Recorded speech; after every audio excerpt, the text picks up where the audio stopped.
da alteração do regime jurídico da reabilitação urbana, que falámos, através da comissão que foi estabelecida para estabelecer, na então definição do decreto-lei, das exigências técnicas mínimas para a reabilitação de edifícios antigos. Portanto, seja bem-vindo e aguardamos com expectativa Obrigado, a sua Fernando. intervenção. Boa tarde a todos. Eu queria, em primeiro lugar, agradecer o convite para estar aqui hoje convosco e vos dirigir algumas palavras sobre este tema, em especial ao Fernando Salvador e ao João Appleton. Convite que tive todo o gosto em aceitar desde o primeiro momento. Ao ponderar o que vos vinha dizer, acabei por me decidir por um conjunto de notas em torno desta questão, como adequar as normas técnicas de construção à reabilitação de edifícios, que é a questão, no fim de contas, também que está colocada ao grupo de trabalho constituído para desenvolvimento do projeto RCR, Reabilitar como Regra. E, embora, digamos, participe no conjunto com o conjunto dos colegas que integram o projeto RCR, participe através do LNEC nesse esforço, aquilo que eu vou dizer aqui hoje são as minhas opiniões e as opiniões do coautor da comunicação de suporte que escolhi, que é o nosso colega João Branco Pedro, e, portanto, não vinculam o projeto RCR. O que vou dizer é meramente o resultado, no fim de contas, do trabalho que julgo que a maior parte de vós conhece, que desde há décadas o Laboratório Nacional de Engenharia Civil vem desenvolvendo no domínio da regulamentação técnica, do ordenamento do território, do urbanismo e da construção, e que passa quer pelo desenvolvimento de investigação sobre estas matérias, quer pela participação direta, quando os sucessivos governos assim o decidam, na elaboração dos próprios textos legislativos. E, portanto, eu escolhi esta comunicação que eu e João Pedro preparámos e apresentámos em 2016, à terceira semana da reabilitação urbana, porque achei que o conteúdo dela era adequado e, portanto, perfeitamente atual e seria útil transmiti-la aqui. Fundamentalmente, eu vou tratar, ou vou-me focar nos pontos 2, 3 e 4, depois de uma breve introdução, e vou deixar de fora a questão do RERE, que julgo que é, neste momento, algo que nós queremos ver ultrapassado e, portanto, não vale a pena, ou não irei deter-me sobre ele. Por que razão é que o Estado, os Estados se dedicam a estatuir regras, normas técnicas de construção? Porque visam garantir exigências mínimas de qualidade às pessoas que vivem e trabalham nos edifícios. Condições mínimas nos domínios da segurança, salubridade, conforto, adequação ao uso, acessibilidade, uso eficiente da energia, durabilidade, e provavelmente poderíamos ainda juntar mais algumas. Portanto, a generalidade dos Estados modernos têm regulamentação técnica da construção. Agora, essa regulamentação técnica da construção não pode ser vista como as Sagradas Escrituras, não tem um valor absoluto e definitivo. Cada vez mais, e os Estados, as administrações mais dinâmicas e mais eficientes mostram-nos isso, as normas técnicas de construção estão intimamente relacionadas com políticas públicas e com prioridades de política pública. E evoluem à medida que as políticas públicas evoluem e as prioridades de política pública evoluem também. Há, digamos, normas técnicas de construção que nós hoje tendemos a considerar, digamos, permanentes, ou seja, encontramos praticamente em todas as regulamentações técnicas dos diferentes países, a questão da garantia das condições de segurança e salubridade, a questão da promoção da saúde pública, a questão da melhoria do conforto e bem-estar, mas há várias delas que são absolutamente conjunturais. Por exemplo, a dinamização da economia do setor da construção. E, portanto, os Estados modernos adotam frequentemente normas técnicas que têm um prazo de validade e que se destinam a garantir ou a promover a dinamização da economia do setor da construção, a criação do emprego ou, por exemplo, a reabilitação do parque edificado num dado período de tempo. E depois temos normas técnicas específicas, como, por exemplo, aquelas que hoje em dia estão muito na voga e que visam a promoção da eficiência técnica, energética e carbónica. Muitas destas normas técnicas específicas, hoje em dia, chegam-nos por via da União Europeia, ou seja, são objetivos supranacionais.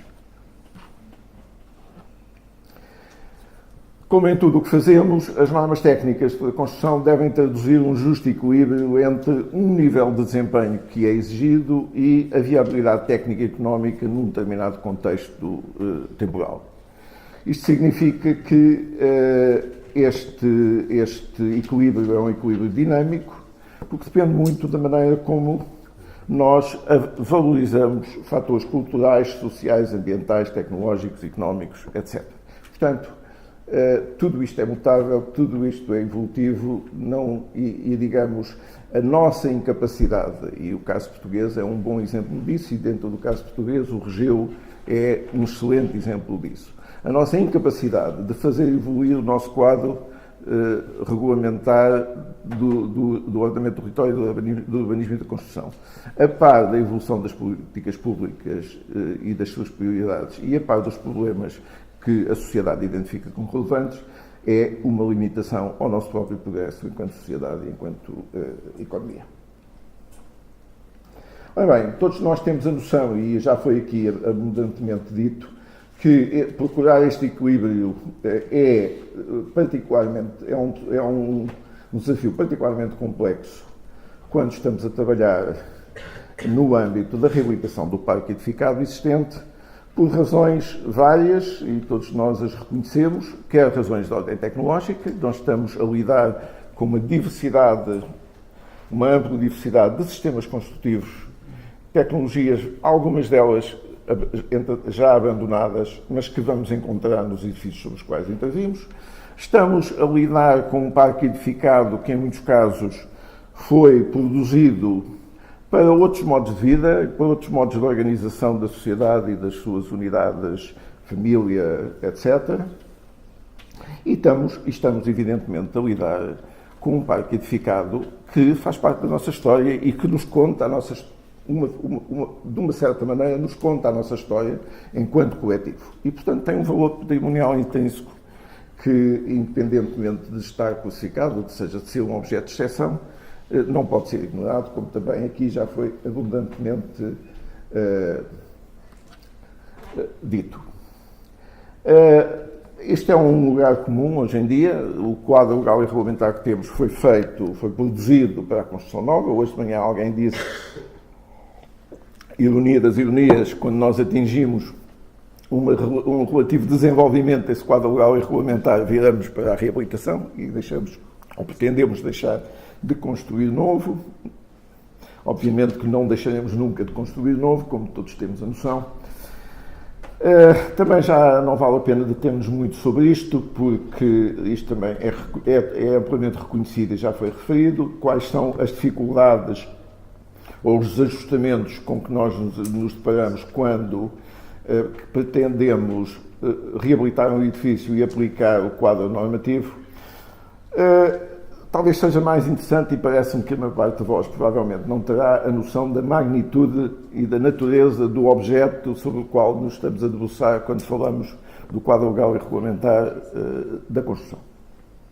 Portanto, temos cerca de meia centena de regulamentos técnicos, mas, portanto, já temos cerca de meia centena de regulamentos técnicos, mas cada regulamento técnico de âmbito nacional tem suporte num diploma legal que o aprovou e, eventualmente, em um ou mais diplomas de alteração. No caso do Regeu, um diploma de aprovação, 13 diplomas de alteração.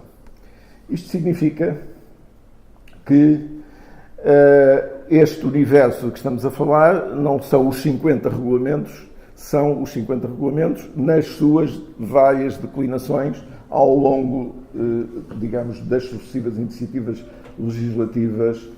E, além disso, há outros diplomas legais que, embora não aprovem ou não estabeleçam diretamente normas técnicas de construção, têm igualmente que ser observados no projeto e na execução das obras. E, portanto, este universo é, de facto, significativo. É tão significativo que a evolução dele é esta até entre 1969 e 2006, que é o último registro conhecido de todos os diplomas legais e regulamentares que estão em vigor.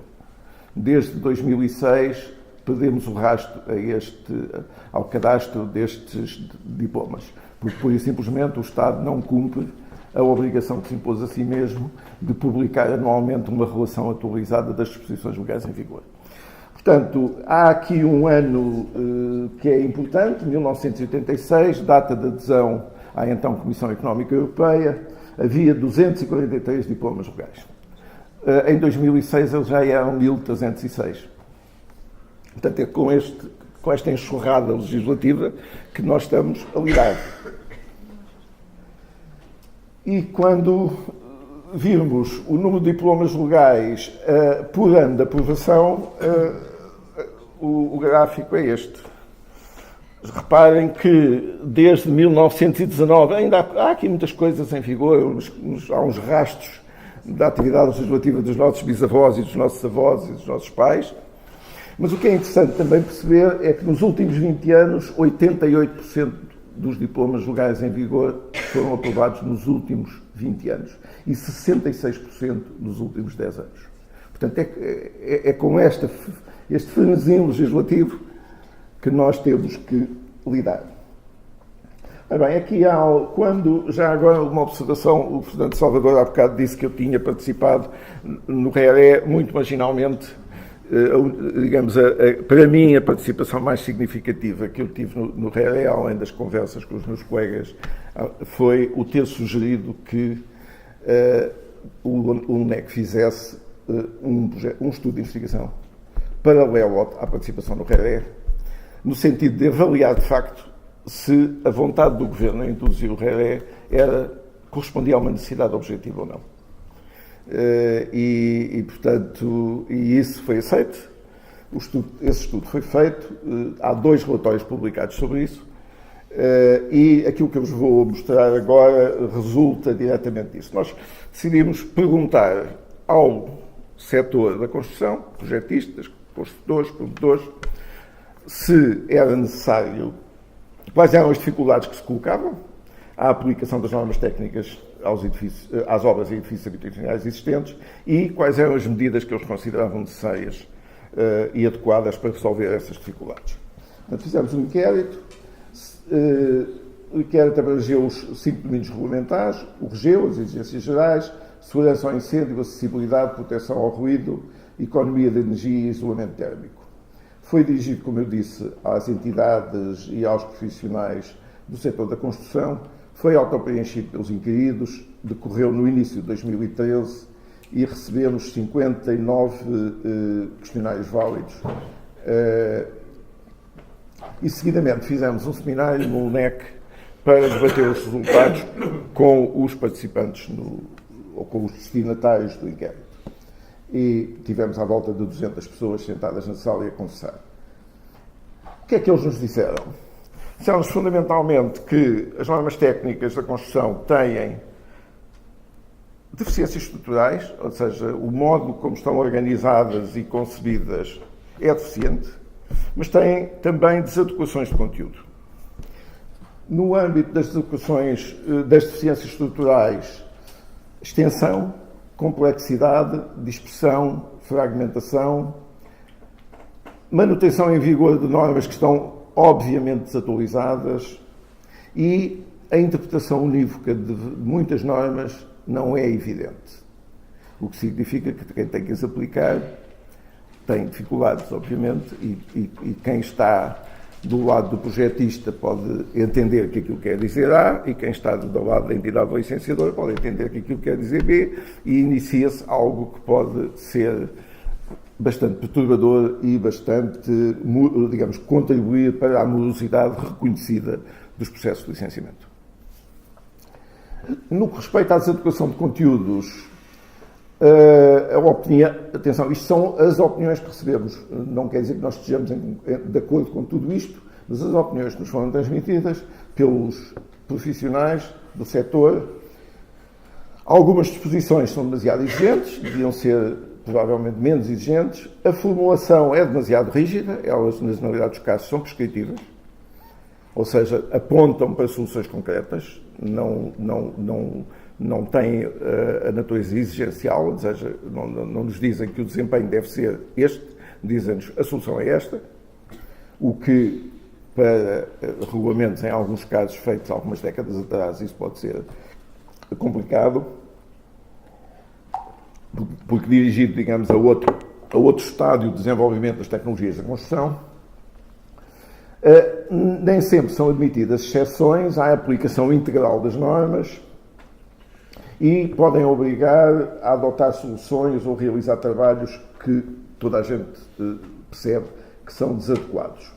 No que respeita às medidas preconizadas para adequar as normas à reabilitação, no que respeita à elaboração e alteração e revisão das normas, que há aqui duas questões. Uma é como é que as normas são produzidas e outra questão é qual é o conteúdo que nós lá colocamos. No que respeita à elaboração, alteração e revisão, uma questão que é genérica na generalidade da nossa administração, que é a nossa ausência de avaliação da prática antes de legislarmos. Nós partimos para a legislação sem conhecermos a realidade e sem avaliarmos a prática.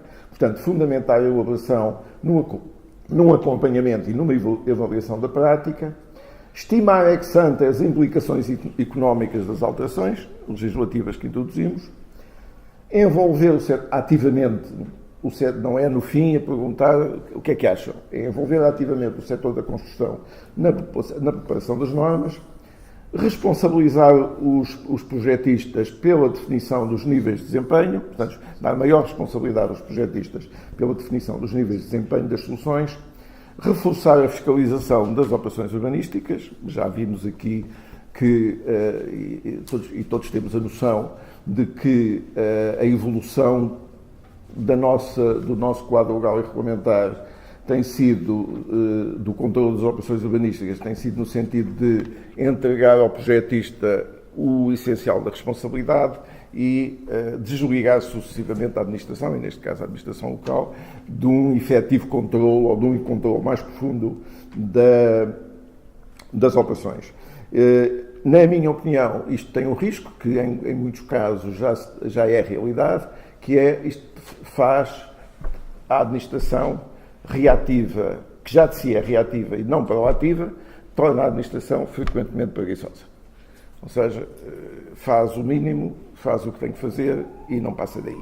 Ora, nós temos visto, e hoje ao longo do dia já isso foi referido também várias vezes, a compreensão do contexto, a compreensão da particularidade, da especificidade, exige um nível de envolvimento que a generalidade das autarquias não tem. E aí a reversão da dispensa de controle prévio, portanto, para outro tipo de intervenção mais, digamos, mais intenso, nomeadamente licenciamento normal. E uma das ideias também que foi transmitida, a caducidade e a renovação periódica da licença de utilização acompanhada de uma ação de fiscalização. No que respeita à organização e ao conteúdo, este é um aspecto fundamental, formulação exigencial, ou seja, o Estado deve definir qual é o nível de desempenho que deve ser atingido, o modo como lá se chega, cabe ao projetista decidir e propor. Atualizar ou retirar, obviamente, as disposições desatualizadas, e elas são algumas. Integrar, compatibilizar e simplificar disposições. Nós temos disposições que depois, na prática, se revelam contraditórias entre si. Graduar as disposições a observar. Admitir expressamente que não pode ser atingido o nível de desempenho dos edifícios novos, é o que faz o princípio da proteção do existente. Harmonizar terminologia e conceitos. Os legisladores não falam uns com os outros, os sucessivos legisladores habitualmente não falam uns com os outros, e aquilo a que um chama A, o outro chama B, ou aquilo a que ambos chamam A, não é a mesma coisa. E, portanto, há aqui, de facto, um trabalho significativo de harmonização. Melhorar a redação das disposições, é ouvir de escrever e falar português como deve ser. Definir níveis mínimos de desempenho e garantir o princípio de que as intervenções devem melhorar o desempenho. É estranho que uma intervenção sobre o edificado existente resulte numa degradação do seu nível de desempenho. Todavia, nós temos a noção de que isso se passa não raras vezes.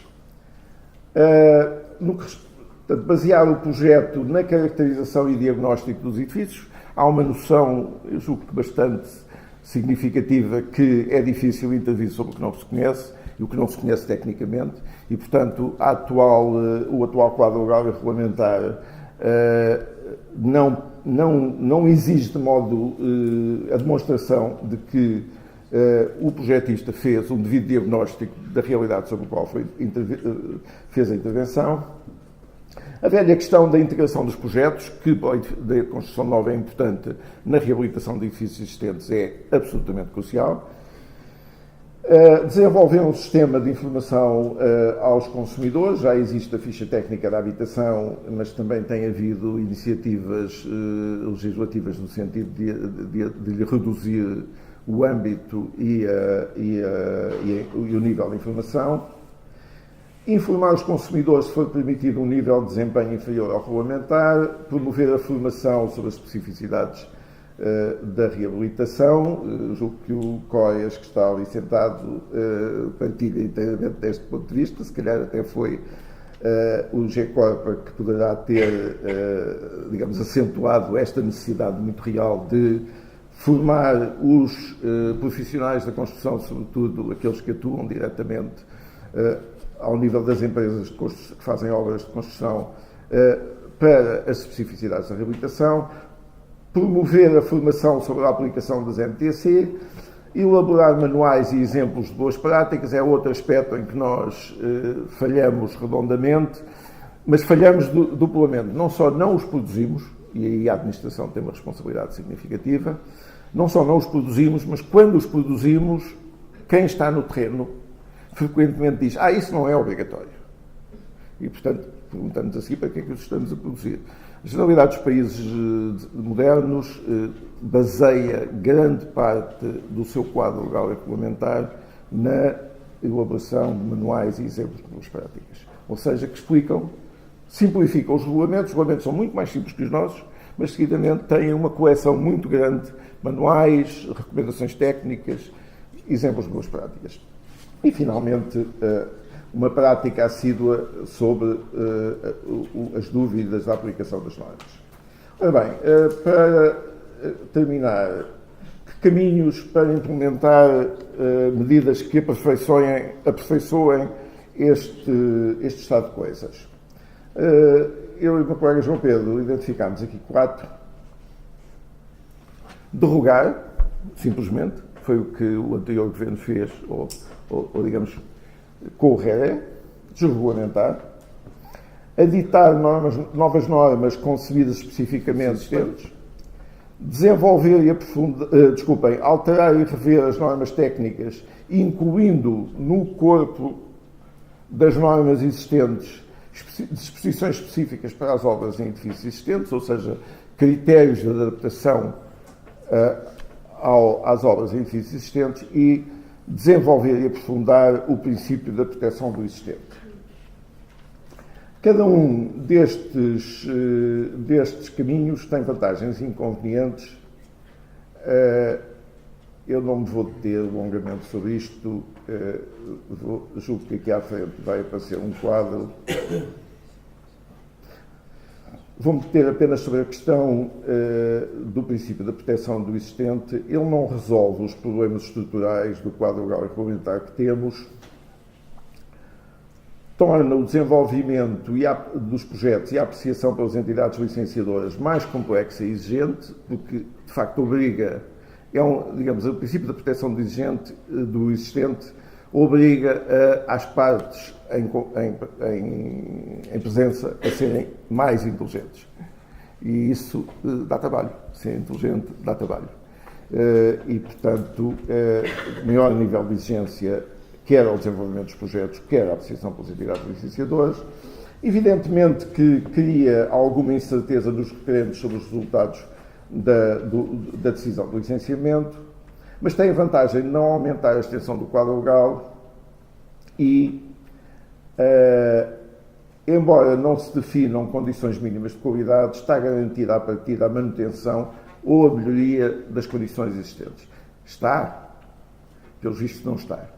Ou seja, o princípio da proteção do existente existe, está em vigor, e nós temos a noção de que muitas intervenções em edifícios existentes degradam o desempenho desses edifícios. E o não cumprimento da legislação é feito com base no princípio da proteção do existente. Ora bem, portanto, este quadro, que eu também, evidentemente, não vos vou amassar a ler detalhadamente, tem, no fim de contas, uma compilação das vantagens e inconvenientes de cada uma dos quatro caminhos que nós referimos como possíveis. Há mais, estes não são exaustivos. Por exemplo, a complexidade do quadro normativo, se nós fizermos normas técnicas ou optarmos por fazer normas técnicas da construção específicas para a reabilitação, vai evidentemente aumentar. Ou seja, aquilo que já é extenso e complexo vai aumentar em extensão e provavelmente aumentar em complexidade. Todavia, por exemplo, o aditamento de normas técnicas de construção específicas para a reabilitação parece ser uma preferência significativa nomeadamente no setor da construção, entre os profissionais do setor da construção.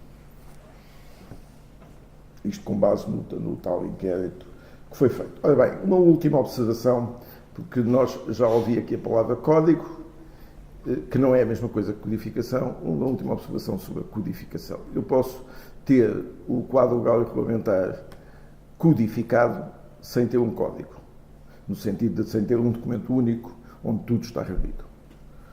A codificação, no fim de contas, é a garantia de que, relativamente a uma qualquer questão, eu consigo rapidamente identificar todas as disposições legais aplicáveis àquela situação. Se isso é feito num único código, ou se isso é feito através de um sistema inteligente de informação que me dá essa resposta, é igualmente, provavelmente até, na minha opinião, o segundo é bastante mais interessante do que o primeiro. Porque tem outras vantagens, nomeadamente do que respeita à flexibilidade. Ora bem, o processo da codificação, ou seja, o evoluirmos para um sistema ou para um quadro legal e regulamentar codificado, permite resolver as deficiências estruturais que nós reconhecemos ao nosso quadro legal atual, todos estes que estão identificados, e é também uma oportunidade para adequar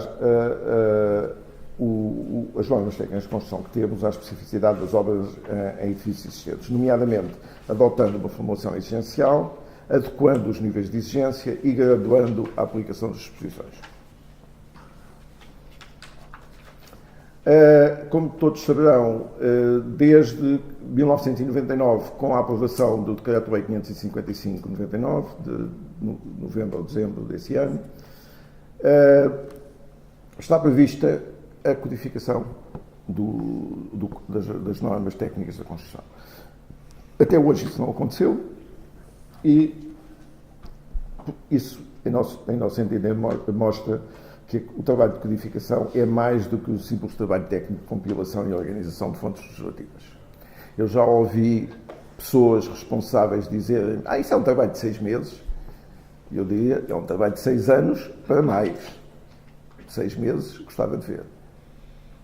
Se nós não conhecemos sequer o universo, como é que vamos fazer uma codificação em 6 meses?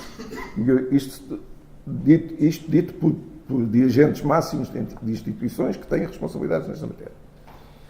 Portanto, eu acho que há alguma leviandade, às vezes, e há alguma ligeireza nisto. Na nossa perspectiva, a codificação deve ser encarada como um processo que deve assentar numa estratégia de implementação faseada e, sem querer antecipar, e novamente afirmando que esta é a minha opinião pessoal, o projeto Reabilitar como Regra é provavelmente um bom ponto de partida para começar a delinear, ou para mesmo delinear esta estratégia de implementação faseada. Já agora, só aqui uma questão.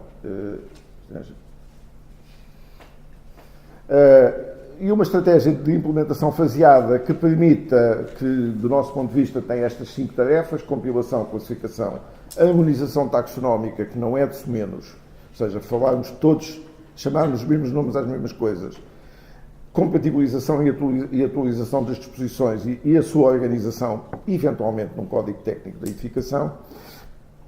Um desenvolvimento faseado permite ter produtos úteis e resultados úteis ao longo do processo. Ou seja, não estamos 6 anos à espera do resultado. Ao fim de, se calhar, 1 ano, 1 ano e meio, 2 anos no máximo, temos, por exemplo, não só a relação de todas as disposições legais identificada, como disponível para todos que queiram consultar na internet. E isso, já agora, nós temos neste momento, também por iniciativa da Secretária de Estado da Habitação, uma candidatura ao Sistema de Apoio à Harmonização Administrativa para justamente retomarmos este processo. E aí o NEC, em conjunto com a DGT e com o IRU, são as entidades que irão, se o projeto for financiado, e eu, sendo coordenador, espero bem que sim, iremos desenvolver um sistema de informação que prestará um serviço público à comunidade em geral, de disponibilização de todas as normas técnicas da construção em vigor no país em qualquer momento e portanto em tempo real e sempre atualizado. E portanto, como eu dizia, uma estratégia de implementação faseada permite obter resultados ao longo do caminho. A questão que também foi referida desde logo de manhã pelo Raimundo Mendes da Silva, um modelo de organização e formulação adequado à nossa realidade jurídica e técnica, e aqui o trabalho que vamos fazer de análise comparada com os modelos europeus é importantíssimo para escolhermos o nosso.